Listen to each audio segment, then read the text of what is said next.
The Nyland collection numbers almost 300 works, and of those works, just over 40 are by Jack B. Yeats. The redevelopment allowed for a new storage system. We have museum standard racking and a fully climate controlled store. With the redevelopment, we have extra gallery space, so it allows us to present the collection on a much greater scale than we were able to do previously. This particular exhibition, The Living Ginger, is called The Living Ginger after something Yeats said, where he said that he really didn't care about the word art itself. What he really cared about was this term, the living ginger, which he felt that every fine painting and every fine piece of literature had to have. These paintings were all done during his watercolour period, which would have lasted from 1898 to 1910. In these watercolours, he presents very much the local and the rural. However, in the late great masterpieces, while he's still firmly rooted in the local and the rural, he draws out maybe the classical comparisons, and there's a lot of classical references. And I think what's really interesting about these paintings is that we see the beginnings of what became his late great themes.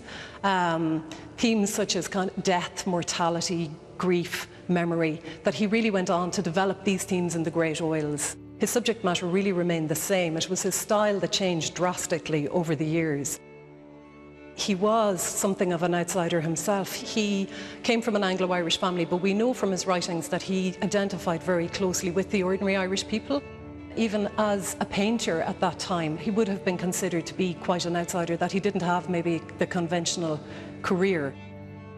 We try to always have a Sligo focus with the collection, and of course Jack is really the greatest artist to come from Sligo. Christine, Jack B. Yeats in Sligo makes perfect sense, obviously, so yeah, how'd you get on? This is kind of, it delivers what you expect it to deliver, obviously, which is no bad thing. It's quite a compact show, but it does do a couple of interesting things. It seems to be a bit What does compact mean? Well, there aren't a huge number of pieces in it, right?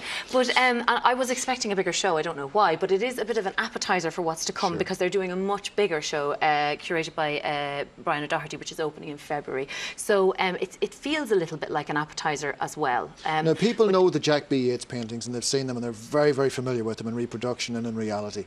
These are the watercolours. So just explain to us, Christine, what these are exactly. So, right, so at the start of his career, he did a lot of these watercolours, an almost cartoon style, very illustrative, and they're very accessible because of that. You know, people won't go in and say, what is that? Which people do often with his later oil paintings. They say, where is the figure in that? But for me, the later work is more interesting. But this is very important to look at because it shows you where he came from and where he started.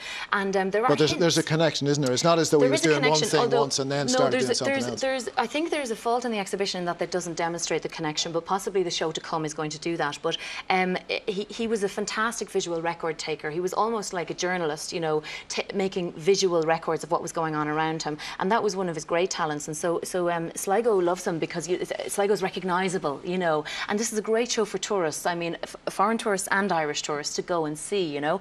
But I think more could be made of how this shows where he was about to go, because there are a couple of paintings in there, a couple of works in there. There's one where there's red rain coming down outside a doorway, and you can see how he's using the brush strokes and the colour, the crimson colour, to express emotion, which is what he was going to go on to do later, you know.